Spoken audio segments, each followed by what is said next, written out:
seating table 111 with Amy Phelan. Welcome to the chaos.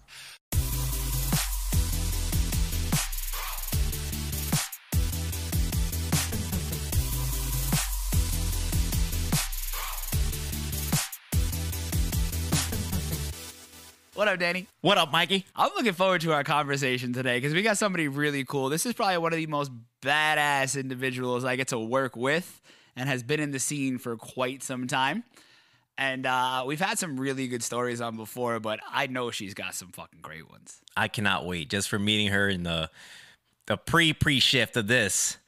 I'm very interested in what she's got to say. Excited. What's up, Amy Phelan? Hi. How are you? So great to have you on. I'm excited. I'm a little scared now. Like, I'm thinking you guys are going to hold up, like, scorecards about my stories. Like, we might. Do I get a 10 on them or something?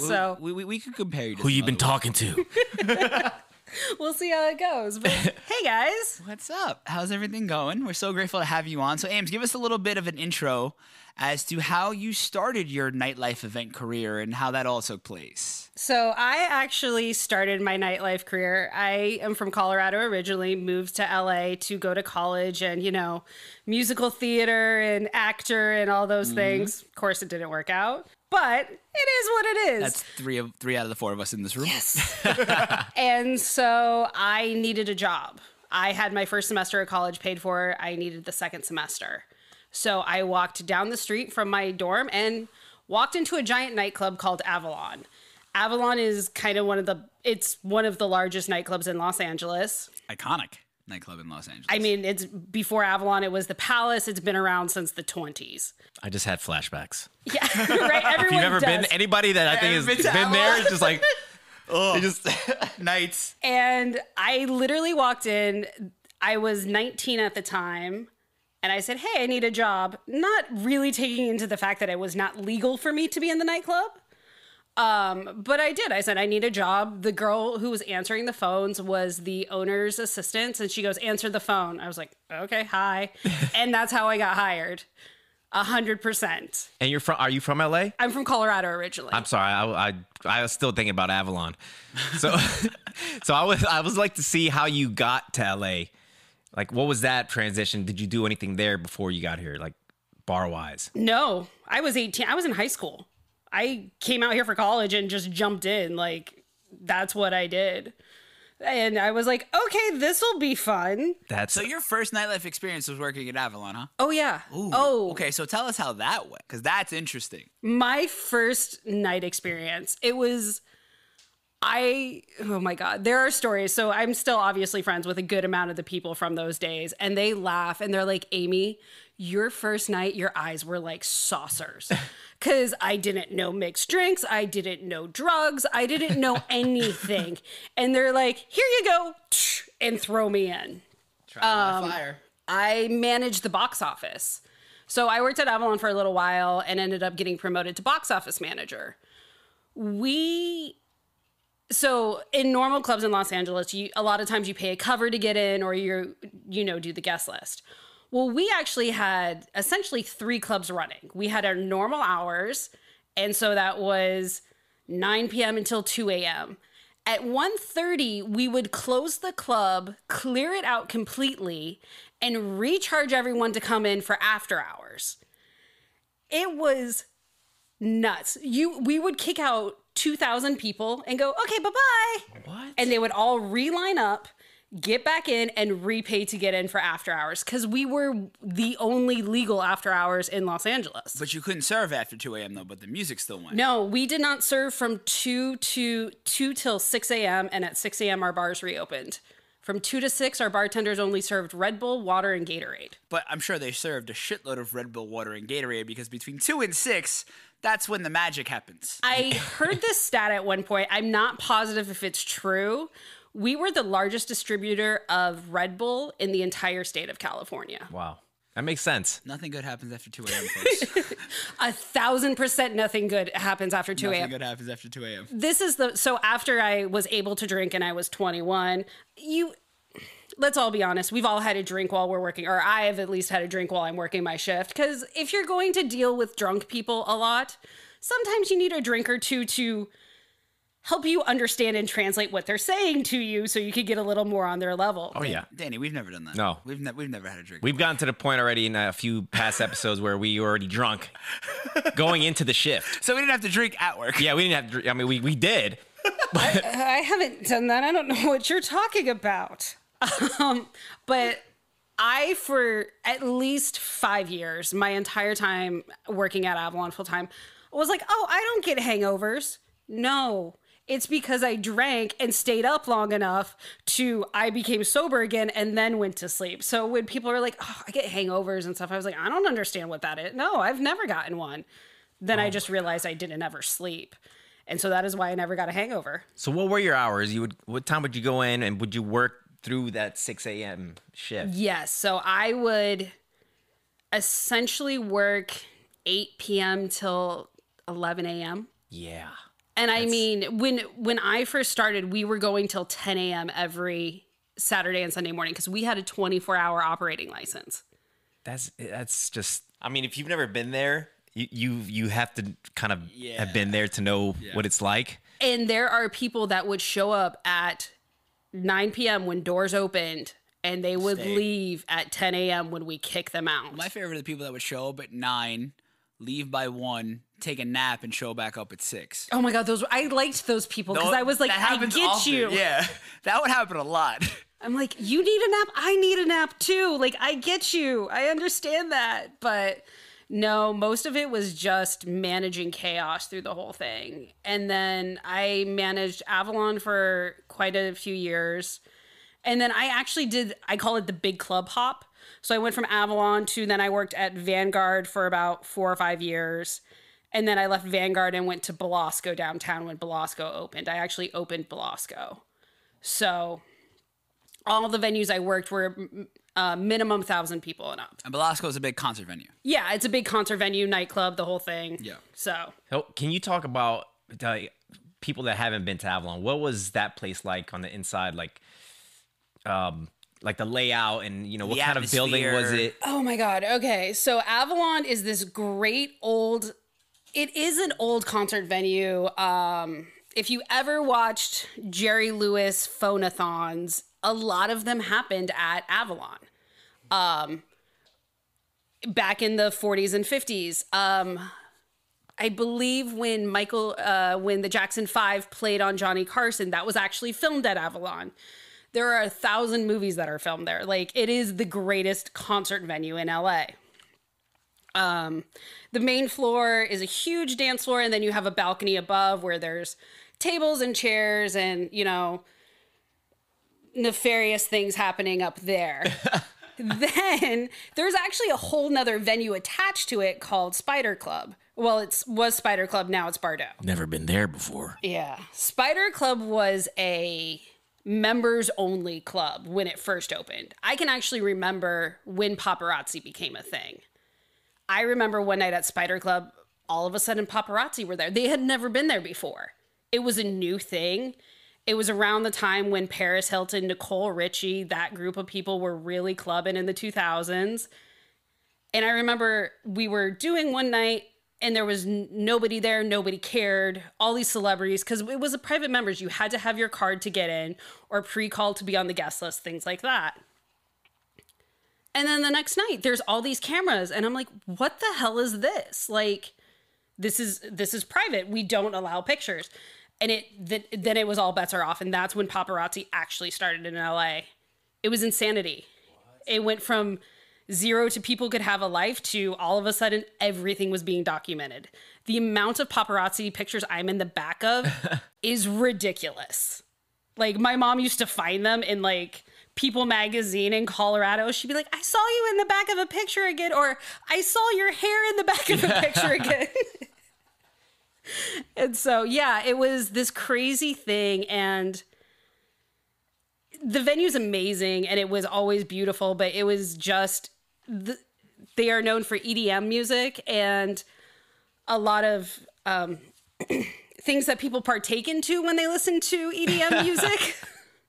And so you would just get these people and they would be so high or happy or drunk, and you just kind of had to watch what you were saying to people. You had to like judge on what they were on to figure out how you could talk to people. So actually it taught me how to like really learn how to talk to people and really understand what they're saying, because how you talk to a high person is not the same way how you talk to a drunk person. Right. Very true. And so I learned a lot through that of doing all that stuff. But We'll have an educational episode one day on how to talk to people in inebriated states.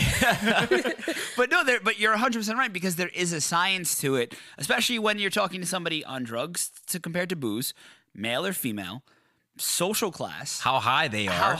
Like, there are so many different ways, and that's something in our industry we've really had to learn how to navigate. yeah, because in the instances of when I was a manager, you're navigating it because either the person is spending a lot of money or has an issue. Either way, they want to talk to you, and they want to talk to you and coherently. And as much as you try, you are not getting a coherent conversation out of them, but you try, and you have to learn how to follow those lines. And if you just come from it as a sober person going, no, speak to me, it doesn't work. You're never going to get anywhere in the conversation. So you kind of have to learn how to, I guess, mirror that person a little bit to understand what they're saying and figure out what they want or need. And so I'm interested, because obviously, you know, people would go there to do a lot of drugs, and, you know, since it was open all night into the morning, they could just let loose. What was the other side of, you know, we're interested in workers and like your staff, and how were they? Were you strict on them drinking? Did people take it over the line? So when I first became a manager, I wasn't 21. So, and Vice knew that. Vice was well aware of who I was, and they knew I wasn't 21. I was the box office manager. So I had 50 older brothers and sisters that were the bartenders, the barbacks, the security guards. They kept me away from a lot of that stuff until I turned 21. So how it was, I don't know. My group and staff in the box office were not allowed to drink, because when you're counting out $100,000, alcohol can fuck that up. But as, you know, time went on, and I became legal to drink, I never had a drink at Avalon before I was 21. As I was old enough to drink, I definitely had people watching out for me. And so the staff knew I was their manager, but they were also my older siblings, for lack of better terms, because they would be like, okay, Amy, here's a drink. How many drinks have you had tonight? I haven't had a drink. Okay, you can have one. And then they would tell all the other bartenders that I had gotten my drink, so I wasn't allowed to have another drink. And so they really like watched out for me. And I mean, people were doing rail and guests, not staff usually. I'm sure staff did it at some point, but guests were doing like rails of Coke and stuff. And they'd be like, Amy, you are not ever allowed to do drugs. And I truly credit to that. I never had a massive drinking problem, and I've never had a drug problem. And I credit it to the bartenders who wouldn't allow me to partake in any of that. I mean, I was 21 years old. I was running the biggest nightclub in Los Angeles. I was in college at this point still. I never went to college parties. I just went and worked every Friday and Saturday night. And I grew up not normal, but like, I still have a healthy relationship with substances and don't overdo anything. That's awesome. That really is But like that's what a lot of the things that we love touching on this show is that whole family feel. That like, yo, those people really, they valued you as a person, and they really had your back and wanted to make sure that you were safe. And that's fucking awesome. Yeah, because from the outside looking in, you see Avalon, you're like, that place is a fucking shit show. Yeah. Like, Oh, it was. I can only imagine what it is. But then you like, I can only imagine what the staff is like. They're probably fucking crazy too. And to hear that, you know, the whole staff had a communication system that To keep you, keep you straight. Like, that's fucking dope. That's great. I mean, I mean, to credit her work ethic too, where it's like when she comes and does events with me, and I know other events that she does, you don't got to second guess a thing. Yeah. Amy, you got it? Yep. I don't even got to think about it. And she had the training for it. I mean, And she had the training for right. it. And because you grew up in that industry, you had the ability, like you said, to not get caught up in the drugs and the alcohol. And were able to persist to do your job and grow in the industry and continue, because even after the Belasco, you've done so much more shit that I can't wait to get into. Yeah, and it was one of those things, and it's it's funny because I go into events and I'm not a nightclub girl. I do not look like a nightclub girl. I am a plus size girl. I am younger than most of my staff usually. And so when I go in and I'm a manager and people are like, what's your resume? I'm like, oh, you want to sit down and go through this? We'll go through it, but I don't think you want to. Yeah. And I have fired people on their first night who couldn't get with the program.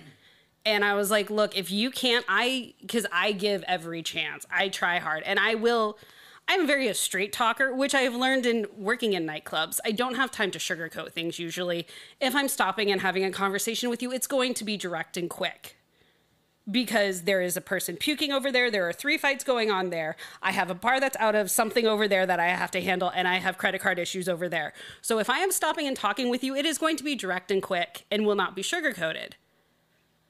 But if you don't respect me and we run into this issue multiple times, I don't have time for you to be on my team. And all my staff knows, and Mikey, you can attest to this, I can be the biggest bitch, but I will also step in front of you in any fight. I will make sure you do not take the punch, and I will make sure that I will make sure you are okay after I take the punch for you. So Damn it! Why didn't I work with you, man? So when she does Jealous. when she does events with me, she is our check-in manager. So she deals with all of these, as we talked about in some of these large-scale events, we have some very insanely large clients, and there's a lot of people that come through, and she is the first person everybody deals with, and she sets the tone. And it's solid because she makes sure that everything is there, everything's accounted for. She'll check somebody if they're being a certain type of way. That's not how we act here. And then when they get to the deck, usually a lot of times in other events or other places that I've worked, you get a customer who's not very happy with their first interaction with some of the host team or the check-in team, but we really don't have that problem, which really makes our lives a lot easier as they come through. Yeah. Because the customer has one bad experience, they're not tipping, they're not overspending, they're not coming back. I like that you mean business, and especially in LA, because you run into people that think they're hot shit as a worker, and yeah, and here's the thing. I always tell people, I'm like, you do not know my name, but trust me, your boss does. And it's the truth. I've been very fortunate with my work ethic to build a resume that very few people have in our industry. And so I'm very lucky, but I will also be the bitch when I need to be like, okay, this is what's going to happen. Because at the end of the day, the better of event we throw, the more money everyone makes. Look, I haven't left the nightclub or event industry because I do like the family I built there. But if I wasn't making money, I also wouldn't be doing it. So let's make sure everyone makes the amount of money, and we can upsell so much shit and make so much more money. And I'm assuming cussing is okay because I keep cussing, but all right. I have please. We speak freely. The more, the merrier. Chaos. The other thing I've received from the nightclub industry, I use fuck as a noun, adjective, verb, and every other way it could possibly be used. That's the only way I understand conversations. I don't know. Oh, perfect. That's just how I grew up. It's part I don't understand the whole curse word thing because it's just a word. I fucking love saying fuck. So Yeah, it gives a little pepper on the conversation, Just a little spice. Especially growing up in New York, it was. So from the Velasco, let's go from there. Pick it up, and then as to where you started moving, how you got into the event, how you then moved over into other parts of the event world. So we went from. So let's get the timeline. Avalon to Vanguard. I was there about 3 or 4 years, and then I went to Belasco. Let's just touch on Vanguard real quick because that's where I started. Where you started after when it was taken over by SBE. So the first night I ever worked there, it was called Vanguard, and then literally it changed to create Vanguard later. I loved it. It was my home.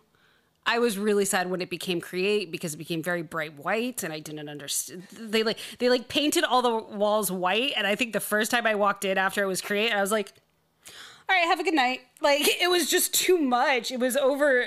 So what was Vanguard like for people that have never been there? I mean, the one thing I will always remember is you walked in Vanguard and they knew their clientele very well because there were shag carpets on the walls. And so people would just run their hands up and down the carpet. Stroke the furry wall. Yeah, exactly. That's essentially what it was. It was another EDM night. I would work on their Fridays and Saturdays when they had EDM music. I became the box off manager / cashier for all EDM events. And you're still doing it. I know, I still do it. Hasn't stopped. And And that was another great family. Like, I was not as, obviously, I wasn't working inside. I wasn't working with the bartenders and stuff. So Vanguard had a trailer as the box office place. Oh, I remember that. Oh, God, that trailer. It's still there. Is it still there? Still there. Oh, my God. That thing needs to be condemned. Goes to show you how long it's been to create sitting there. Vanguard. It's still sitting there. I mean, I was there this past weekend. Oh man, what I remember about Vanguard is not a lot. That For no reason whatsoever. no reason whatsoever. I just remember like dark hallways and people like laid out on the floor, and I was obviously there after hours. Yeah, like Vanguard was it was the underground EDM scene. When I say underground, I mean they took the darker approach to it. And they also had an upstairs club and a different entrance there. And that was always the hip hop night. And I would have so much fun because I would have to go through at the end of the night, and we're bringing in computers and printers and all this stuff. And there's no other way to get through a club than go through the people. And so I'm carrying like this huge computer and printer, and I'm going through all the EDM people, and then I'm walking up the stairs, and I'm going through all the hip hop people. And I hit so many people with computers. I felt bad, but it was the only way to get through. Because if I stopped and waited, it would take me 9 hours to get stuff. And all I wanted at that point was a fucking drink. Yes. I just pictured you walking to like the old computer towers and like big boxy ass monitor. That is what the printer was, an old school, like crazy big tower. Yes. That's what it was. And so, yes, we hit so many people with those, and people would be like, I'm sorry. I'm like, don't say sorry. Just keep going. Yeah. We need to drop this off. Because it was a trailer, so we had to pack up everything. I mean, we locked it, but of course people got in through the week. There was obviously some homeless people sleeping in it. So like every Friday I would come in at least 2 hours ahead of time and sort of open it up and start airing it out and cleaning what I could a little. Wow. But no, Vanguard was another great experience. And I mean, I gained another family. All it was gaining families at different places. One of my crazier experiences definitely happened at Vanguard ever. There was Cascade, number 5 DJ in the world currently. I have no clue, but top one for how long? Top 5. Yeah. Definitely. Probably at that time, though, he was probably number one. He was without a doubt number 1. Yeah. Half of the Vanguard security crew quit right before the Cascade show. And when I say right before, I mean noon. What? The day of the show. So we are showing up for a sold out Cascade show, and we are running with a slow security staff. Every person in there is calling their brother, their boyfriend, security guards from another club, any manager from another club that would be willing to give us security guards to help us get through the night. So many clubs helped out, gave us like one from here, one from here, one from here. We all called in favors to do it. But I remember we didn't have security staff at the beginning of the night. And we were holding doors while we were waiting for a few more guards to show up, because you have to have a certain amount of guards to run an event. And we were holding doors, when I say holding doors, I mean like 5 minutes. You know, they were just doing the full security walkthrough. Everyone knew what was going on. And we're in the trailer, and the people start pushing on the trailer. Well, behind the Vanguard trailer is a fence. On the other side of that fence is about a 30-foot drop. And so we're all in there going, we may actually die right now. And so we actually had to, I'm calling on the radio. I was like, I don't know who can help us get out of here, but we need to get out. Like, we had to get out and evacuate the trailer. And so like, we're waiting for anyone to come over, and literally bartenders came out, security guards, cocktail waitresses, anyone who could help us get out and do some crowd control helped us get out. Got everyone to calm down, and we're like, hey guys, like if you kill the box office staff, you guys can't get into the show. They have the guest list. If you're on the guest list, you can't get into the show. So don't kill us. Step back a minute, and we'll then get started.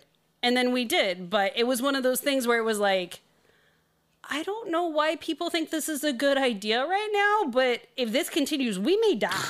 Storm the Capitol. That's right. That's crazy, That's man. wild. Like, I mean, I've definitely been in some situations where I'm fearing for my life while I'm working, but like, that's I mean, there was a 30-foot drop behind that fence.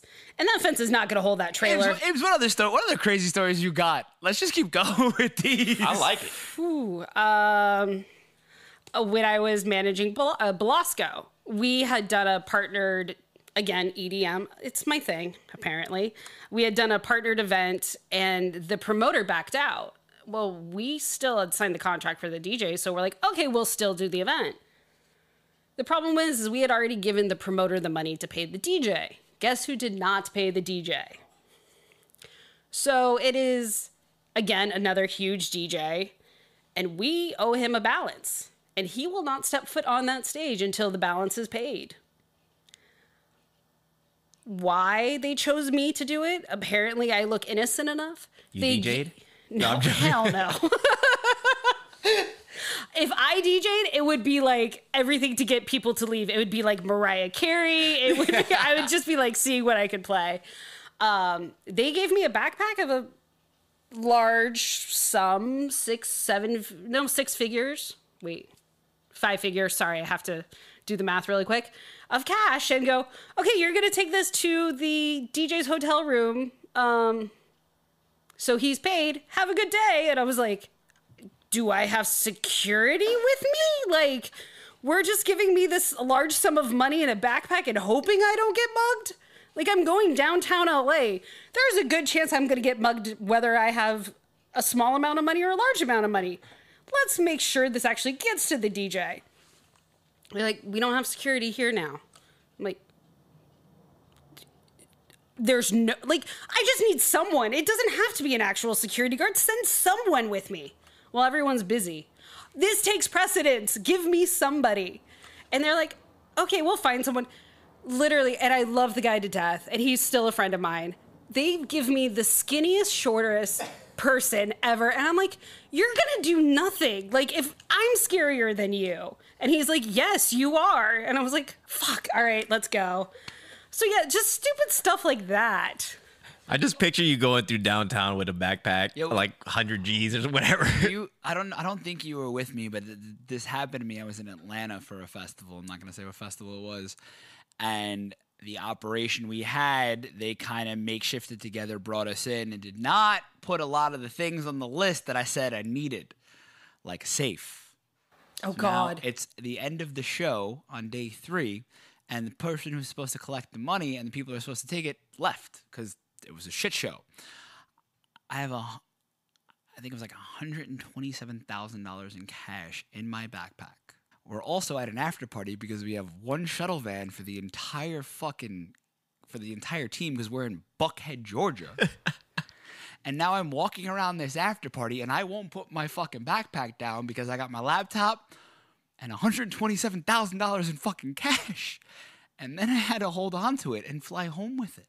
Shit. It was the most nerve-wracking situation. How'd you get on a plane? You can fly domestically with that much cash. You can't fly Internationally. My dumb ass would have like taped it around my stomach and shit.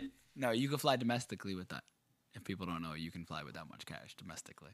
Wow. I mean, I've and obviously haven't seen that much money. Obviously, person. I got stopped, and they're like, "What it is?" And I kind of just pulled out I was like, "This is what I do." Pulled out, showed them my fucking email address, showed them, all the stuff I needed to show. They're like, "Okay," but I was holding on for dear fucking life to this backpack. It was fucking no. Some wild shit. All right, so I mean, you're gonna have more stories because I can't wait to get to the next part of this. So, EDM all over. You do all the Skydeck festivals, which is amazing. I'm sure we have some good. I definitely have some good stories with you from that. But what do you do now? Because that is going to grab everybody's attention and is also so cool. I work in porn and I run the AVN Awards. When I say run, I am the event coordinator and I'm also I was the event coordinator. I've moved over to social media manager for AVN. And so I work on the highest rated award show for my industry. It is so much fun. I work day to day. I run a site called AVN Stars. It is like Twitter and Instagram for porn. So on Instagram, you can't post nudes. Twitter, you can currently, but probably not going to be for much longer. So we run their alternative and go, hey, you want nudes? Come see your favorite porn stars on AVN Stars. And that's what I do. And I have so much fun. I joke. I'm like, I was nightclub manager crazy. And then I decided to level up 2 levels and go to porn crazy. So much fun. And we will now give you 2 minutes to go search on your phone AVN Stars. Doo-doo. Anyways, we're back. Okay, yes. I want to hear more about this. Oh, Mike, how'd you get into that? The porn stuff. Okay, this is even gonna fuck you up even more. So sorry. Fuck me up all the way, dude. When I left Belasco, I was like, look, I love working for nightclubs, but I wanted difference. I wanted a different event. I wanted to work with different people. And so I started freelancing events. I started working for a high school prom company. Yes. Dad, just boogers fly out my face.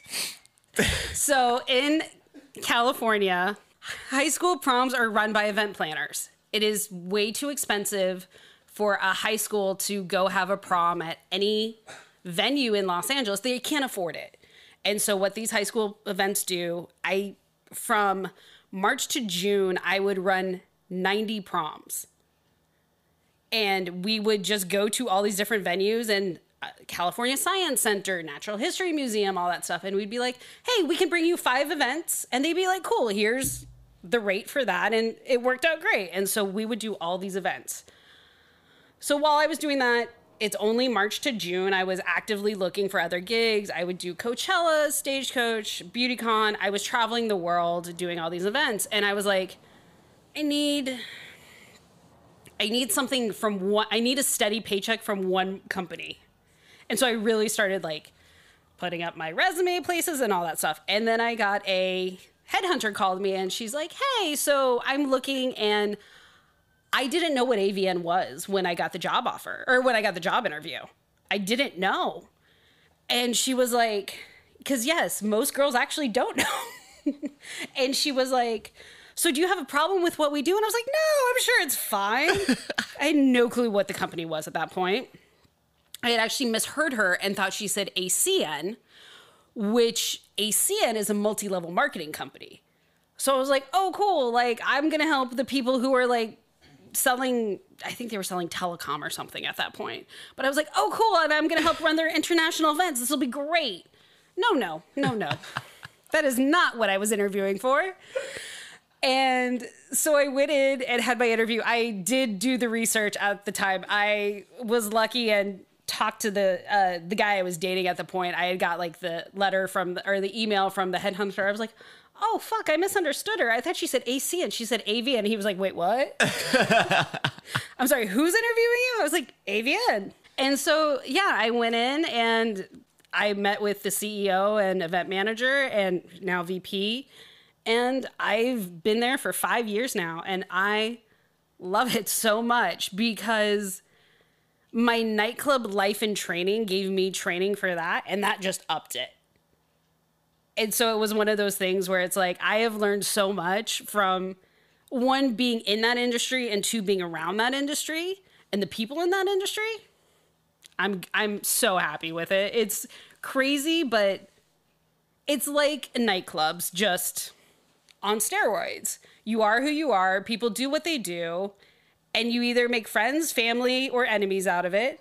But they're going to be your friends, family, or enemies for life. And it's that simple. So we got to go into a little bit more detail of what you do there. Because my dumb, perverted male brain is just, I see boobs and fucking dicks flying around. So funny first, enough, what was your title when you got hired? Event coordinator. Event coordinator. And then, okay, so Let's go. Let's just start from there. yeah, like Let's start from there. let's talk about your first event. Like, how was that?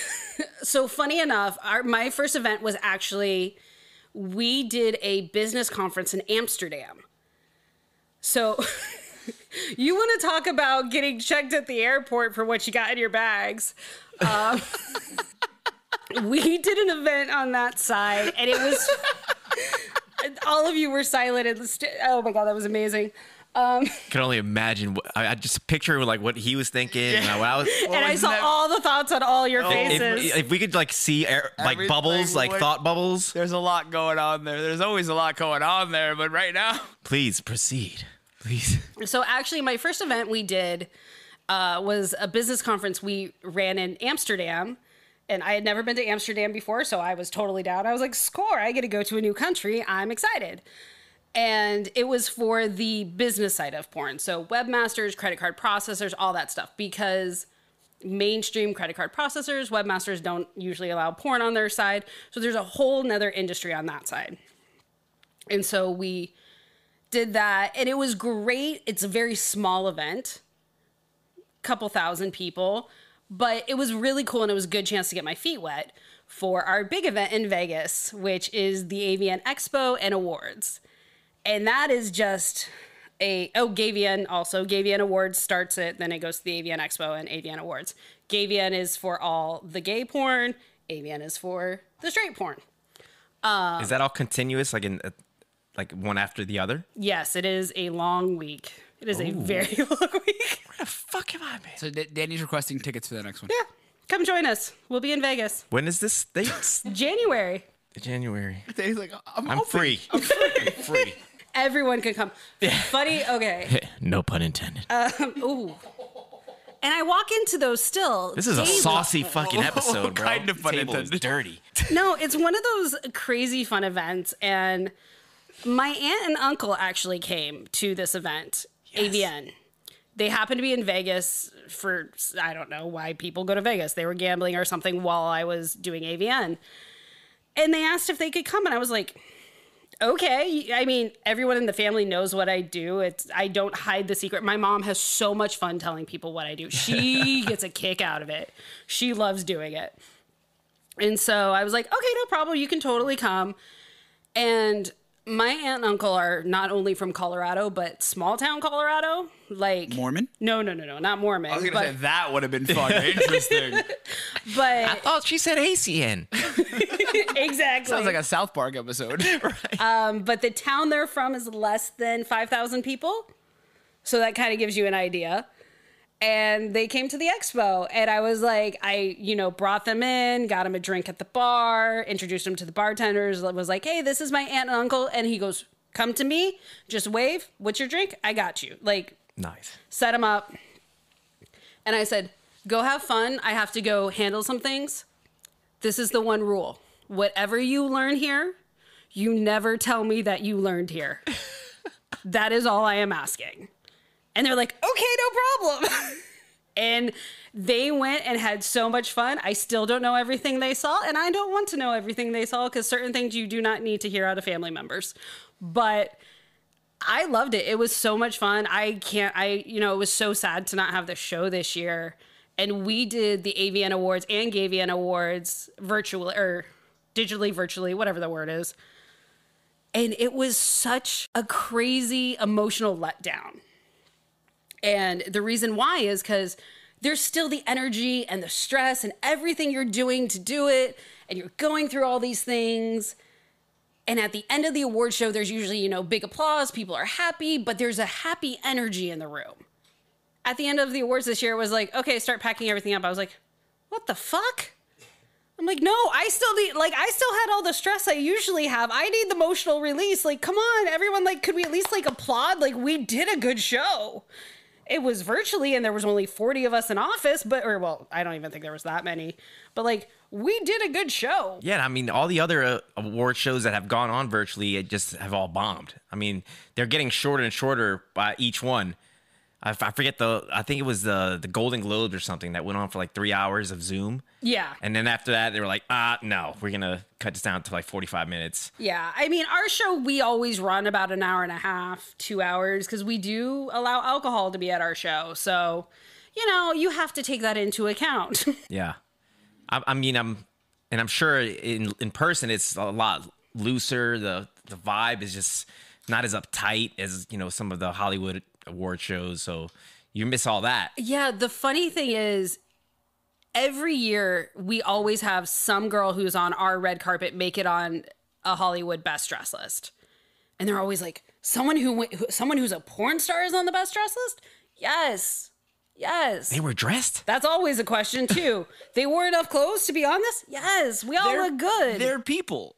Like, Right. It's like, yo, it's their time to shine. Like, yo, they all work hard too. And, yo, why? Yeah, like, you should take pride in what the fuck you're doing and get dressed up. And, yeah, good for them. Like, they're people. Yeah. So it is one of those amazing things. And, our categories are slightly different than a normal award show, but we still have Best Actor and Best Actress. Give us one that's really different.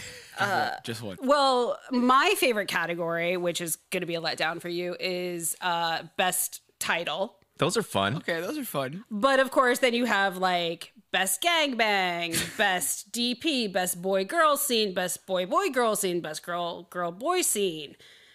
Yeah. I still remember the title of the first porn I ever saw. It was called The Man with the Golden Rod. And Wait, who was the star in it? oh, I don't know. This shit was on VHS tape. That's how long ago it was on VHS, and it was a gold sticker on the label. And when I saw that, like, I went home and cried. I still remember that thing, man. It was huge. I fucking felt horrible after. This is one of the things. So I am single, and when I'm on dating apps and guys are like, I'm going to send you a dick pic, and I'm like, heads up, I work in porn. Then all of a sudden, nothing comes. They just disappear. Then it's like, oh, okay. Little buyer's remorse there. I was like, don't send me a dick pic. I've seen the best. Talk about getting ghosted. You're just like, It's a lot to live up to. yeah. And make any guy insecure. Oh my God. Oh, man. But the cool thing is, like, whenever she is working the Porter Wars and I do get to catch up with her, like, it's crazy all the things that she does, but it always sounds, and I'm very upset I haven't been, and I'm gonna go soon. But, like, they had Diplo DJ, like, the big after party. It was like this rager. No, Diplo did our award show. Oh, did the award show, yeah. Like, and that's the lovely thing about working at AVN is, like, our CEO is amazing, and he loves, interactions from all of us, and, talks about music. And we do, like, we've had Cardi B, we've had Diplo, we've had Flo Rida, we've had Lil Wayne. Like, we do have pretty big musical guests. Doja Cat. And so it's nice. Like, we show respect for what we do, because even though it is an offshoot, that's the word I was looking for, offshoot industry, we still want to celebrate the people who do it well, because if you look at Oscars or Emmys or anything, think of the mainstream. How many movies does any big studio put out a year? Per year, maybe two. Maybe two. Maybe 2, 3, yeah. Yeah, most big studios literally at minimum do 12. Minimum. Most do way more than that, but minimum do one a month. So you're talking, we have our voting guys, like all the guys who do the voting, they are watching porn from November 1st till January. What a fucking job. From January 1st. Nick, where do we sign up? And so that is. Nick's still here? I thought he left to go work. And like, we have voters in the industry. We have, all these people that get sent boxes of porn that they have to watch to vote on. We have to get. So wait, hold on. So is it like the Academy Awards, where if you're in the porn union, you get it all? Like, do they send screeners? No. It's a fair question. That is a fair question, but I don't. There's so many questions. I think maybe some companies may send screeners, or like a login. Like, my favorite part of being in SAG was I would get screeners during Oscar time. Like, that's the best part. But also, because there were categories you could vote on as being an actor yourself, yeah, you could vote in on, Best Actor for the SAG Awards and stuff like that. Our voting panel is, I don't even know who our whole voting panel is. Actually, their identities are kept a secret. But all these people get to vote on all these porns and literally watch porn for days and days and days and be like, okay, where are we rating this? Where are we rating this? And if people do a really great job, the work is definitely well received. I mean, there are porns that have been edited and submitted to Sundance and cut out just all the sex. We watch it for the acting. And you really watch it for the acting. I'm still amazed that somebody actually sits and watch the whole porn movie. Yeah. Like I've He's never like, met. I fast forward through. I've the never met fucking- anyone that said I watched that whole film. And I enjoyed the storyline. Isn't that there's like, I really like. My best friend actually I really watches like the storyline. Yeah. Oh, I've legit watched porns for the storyline and I fast forward through the sex part. That's like the opposite of what Danny Exactly. does. Oh, as soon as that video loads, I skip straight to the end, bro. You just go to the gangbangs. Yeah, I can't watch porn anymore, dude. But you never know. You could miss a mini scene that actually, turns you on and then makes the last scene even better. That's true. The build man. up. You didn't think about that one, did you? Yeah. I mean, Instagram is enough build up for me. I nowadays, that's all it is. Man, wait. Danny's like, I'm definitely taking you up on the Port Awards when it rolls around this year. I am come. going. Oh, I forgot what I was gonna say, man. This is amazing. This is like one of the. Oh man, This is Danny's good new stuff. favorite episode. Yeah, it's a good one. Okay, so let me ask you this then. So, Oh, yeah. porn nightclubs, festivals. What's the difference in the challenges? And what's your and what was your favorite out of the three? Oh Lord. The challenges don't really change. It's really paying attention to the person you're talking with because it's still customer service at the end of the day. It's just a different level of customer service and you're dealing with a different person and a different person's needs and stuff. So it's customer service at the end of the day. It's giving good customer service. There's not really a difference. I mean, generally AVN happens during the day, so most people I'm working with are like giving customer support to, even though it's in Vegas, they aren't blasted at 10 o'clock in the morning because they have a long day. So usually they're way more sober. What goes on when it's not in season, like award season, and what other events does AVN do? Like, Well, we have a full monthly magazine that we put out. So we put out AVN, and it's kind of a mixture of Maxim and variety for mainstream. Right. We talk about what's big in the industry, but then we also feature different talent. We also do AVN Men, which is, the gay side. And then, so we do that. Then we have AVN Stars, which is, every day. And we prep for the show in January because that thing takes a year to plan. yeah, I can imagine. So, I mean, it's safe to say you do a lot more than event coordinating now. Yeah, just- actually, I'm out. I left event coordinating side and I went and I'm now the social media and customer service manager. And so I manage all of our mainstream social media platforms. So like Instagram, Twitter, TikTok. I am the one who manages all of that. And then I also manage the customer support team for Stars. So Stars is like OnlyFans, or if you buy clips, it's like, pick a clip store, ManyVids, I Want Clips, any of them. And so talent uploads their content on there and they can get paid for it. You can talk to your favorite porn star that way. They can send you custom videos if you order them from them, stuff like that. So my day-to-day is I manage a lot of fans who are buying things from their favorite talent and then talent doing things too. So it's a lot of fun. And I've become really good friends with quite a few of the porn stars, and they are the best people to learn from how to handle life. And why? Because they have people who watch their most intimate moments, and they have learned a long time ago that you cannot give a fuck about what anyone else thinks. It is that simple. You can't. That's great advice. And when you have a girl who is natural, she, doesn't have boobs or flat chested and stuff like that. And she, may put on Twitter, okay, I think I'm going to get a boob job. She will get 9,000 people telling her, no, don't get a boob job. But on a daily basis, she also has 9,000 people going, well, you have small tits. You should get that fixed. And you can't please anyone. And that's where it always goes down to. She's like, hey guys, you're my fans and I love you all. But at the end of the day, I have to be happy with me. If I want boobs, I'm going to give myself boobs. I can buy them, all that stuff. Yeah. And social media is so toxic. I mean, YouTube is one of the most toxic places. People just, hide behind their computers and talk shit, and it could really, if you let it get to you, it can really fuck you up. Yeah, and I mean, think about it. Like, even I'm sure all of us, even posting anything on social media, have gotten some hate comment, and we're mostly fully clothed. And then you're dealing with people who are literally sharing some of the most intimate moments that normal people or people who do not get paid to have sex see as intimate moments, but porn stars see it as a job. And so they get paid to have sex, and that's what they do. Now, do they love it? I know quite a few who tell me they do, and they love what they do, and I know they do.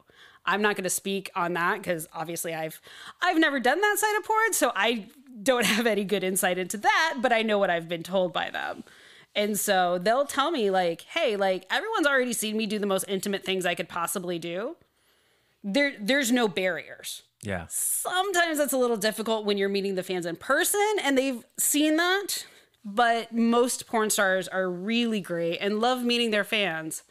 I actually haven't met someone who doesn't love meeting their fans. So yeah, true. I remember this goes back to social media and YouTube.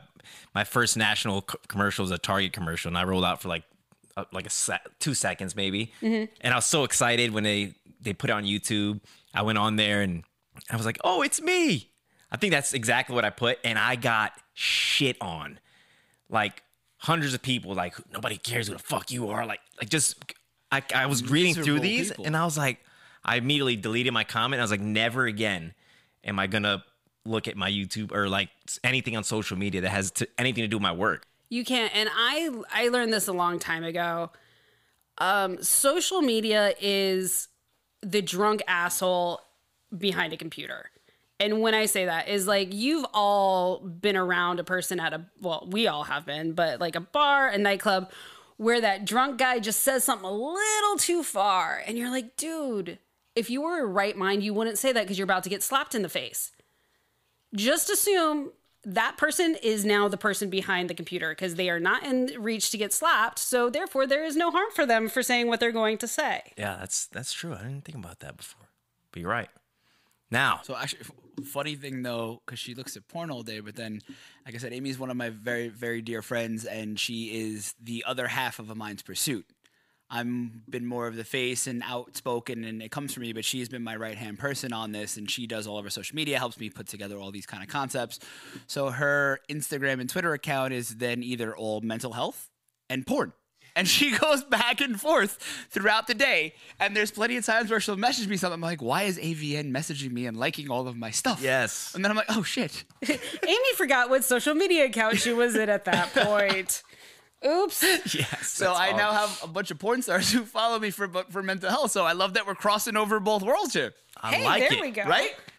Because like you said, everybody needs it. Like everyone's getting shit on for something. Everybody's struggling. So fuck it. Let's talk to them all. Oh, without a doubt. And I mean, the funny thing is like, when I look at my feed, it is literally a crazy thing of just what is going. It's mental health. Or like I'm delving into TikTok right now, and there are different sides of TikTok, which if you are on TikTok, you know this. Like somehow you get into certain algorithms.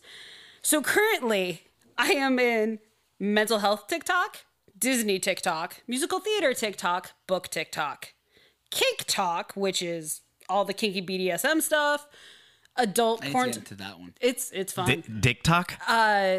Dick. That could be there too. I haven't found that one I just yet. started that one. Thirst trap TikTok and adult porn TikTok. So my TikTok looks like crazy.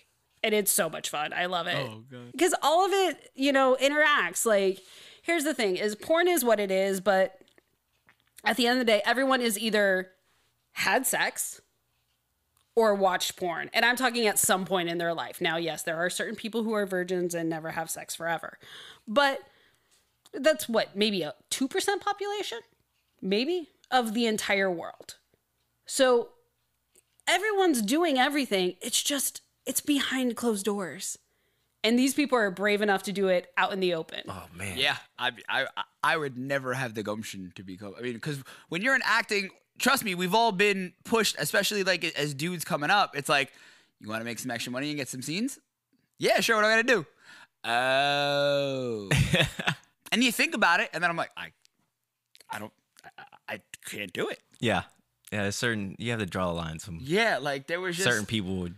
Yeah, but you also have to watch who you put yourself around. So when I started in porn, I was like, legit, the one thought that went through me was like, I'm never going to be able to throw a fundraiser for a church ever again. Cool. Was I probably going to? Most likely not. That is probably the only thing that has been cut off from me is like any religious thing. Other than that, like High school proms, though, they're probably calling. I left that. You know what? That was crazier than porns. It was way more drama because there was always some girl breaking up with her boyfriend at the prom. Somebody drunk losing a shoe. Exactly. So like that was always way crazier than porn stuff. But I was lucky I talked to my family before I did it. Even my grandfather knew before he passed away. Because I told him I worked for a magazine. I was like really quiet about it for a while. I was like, yeah, I'm working for a magazine. I'm running their events. He's like, okay, what magazine? I was like, oh, just don't worry about it, Grandpa. But I'm working for a magazine and I'm running their events. And he's like, no, like, and he's like, okay, I'm watching the stock channel. What is your magazine's, like, I don't know what they're called on the stock channel, but name or whatever. So I can like, I want to buy stocks in it. I want to support you. I was like, fuck. Grandpa, I'm working for an adult company. Oh, they won't ever run out of money. Good job.